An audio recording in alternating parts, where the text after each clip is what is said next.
আজকে আনন্দের একটা দিন বিএনপির জন্য, যার জন্য 1 তারিখে প্রতিষ্ঠাবার্ষিকী ছিল।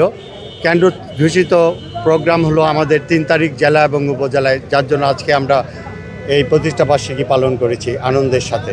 কেন্দ্রীয় কর্মসূচির অংশ হিসাবে বিএনপির 47তম প্রতিষ্ঠাবার্ষিকী উপলক্ষে আজকে কুমিল্লা উত্তর জেলা বিএনপির বিপ্লবী সদস্য সচিব FM তারেক মুন্সির নেতৃত্বে আলোচনা সভা এবং বিজয় র্যালি অনুষ্ঠিত হয়েছে। এই বিজয় র্যালিতে দেবিদ্বার উপজেলা এবং পৌরসভার সকল নেতৃবৃন্দকে দেবিদ্বার উপজেলা বিএনপির পক্ষ থেকে এবং তারেক মুন্সির পক্ষ থেকে সংগ্রামী অভিনন্দন এবং শুভেচ্ছা জানাচ্ছি।